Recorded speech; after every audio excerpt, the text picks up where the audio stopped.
네, 강원도에서 사람까지 해칠 수 있는 아마존 어종들 피라냐를 비롯해서 발견됐다는 소식을 저희 YTN의 특종보도 이후에 계속해서 후속 보도를 해드리고 있습니다.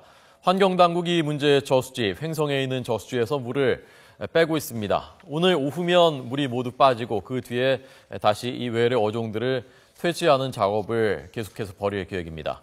현장에 나가 있는 지환 기자에게 자세하게 듣겠습니다. 지환 기자 전해 주십시오. 네, 이곳이 바로 그 피라니아가 발견된 강원도 횡성의 저수지입니다. 저희가 어제 오후에도 이곳에서 중계를 해드렸는데 그때는 물이 많았는데 지금 이렇게 보시다시피 뻘이 되고 바닥이 드러나 있습니다. 환경당국이 어제 오후부터 24시간 밤샘 물빼기 작업에 나서고 있는 겁니다. 이건 마옥저수지가 10,000톤 정도 규모입니다. 어제까지만 해도 3,000톤 정도가 남아 있었는데요. 지금은 모두 물이 빠져 있었습니다. 오늘 밤 강원 지역에 비 예보가 있는데요. 장마를 앞두고 인근 원주 섬강으로 유입을 막기 위해서 저수지 물을 모두 빼기로 한 겁니다. 이곳 저수지에서는 지난주부터 열대성 대형 어종인 레드파크와 육식 어종인 피라니아 등 두 종류의 남미 어종이 발견이 됐습니다. 어제 오전까지 계속된 합동조사팀의 그물망 포획 작업에서는 성과를 내지 못했습니다. 합동조사팀은 잠시 뒤 물이 모두 빠지면 이곳에서 직접 이 그물을 가지고 들어가서 바닥을 훑으면서 어적 확인에 나설 계획입니다. 앵커 나와주십시오. 네. 자, 그런데 좀 걱정이 되는 것은 벌써 다른 곳으로 물고기가 식인 어종들이 흘러 들어간 건 아닌가 하는 그런 걱정이거든요. 그 부분에 대해서 어떻게 볼 수 있습니까? 네, 그렇습니다. 지금 일단 이 물이 모두 빠지고 그리고 이 사람들이 직접 들어가서 이 바닥을 훑게 되면 지난주 금요일이었죠. 이 열대성 어종이 발견된 이후 닷새간의 제거 작업은 일단락되게 됩니다.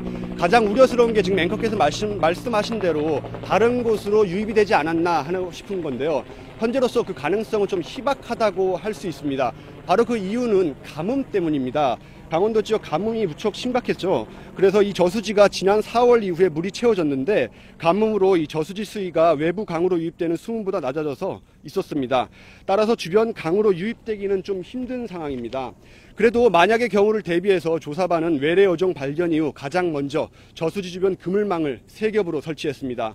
또 오늘 오후 조사가 모두 끝나봐야 알겠지만 아직 치어가 발견되지 않았습니다. 우려했던 번식도 없는 것으로 보이고 무엇보다 발견된 어종들이 모두 열대성 어종인 만큼 우리나라에서 겨울을 나기는 어렵다는 게 연구팀 분석입니다. 하지만 붉은귀 거북의 사례처럼 우리나라 겨울을 견디면서 자생할 가능성을 아예 배제할 수는 없을 겁니다. 특히 이번에 처음 서식이 확인되기 전부터 낚시 동호인들 사이에서는 여러 마리의 열대어를 잡은 것으로 확인되는 등 정확한 방사 숫자를 알기가 어렵습니다. 환경당국과 연구팀은 이 저수지 조사와는 별도로 앞으로 장기적으로 주변 저수지나 강에 대한 전면적인 외래 어종 조사에 나설 계획입니다.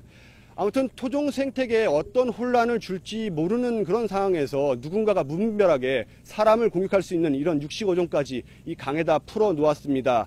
아마도 단순한 해프닝으로 끝날 수도 있을 겁니다. 하지만 이 외래 어종 퇴치에 보시다시피 막대한 인력과 막대한 예산이 투입이 되고 있습니다.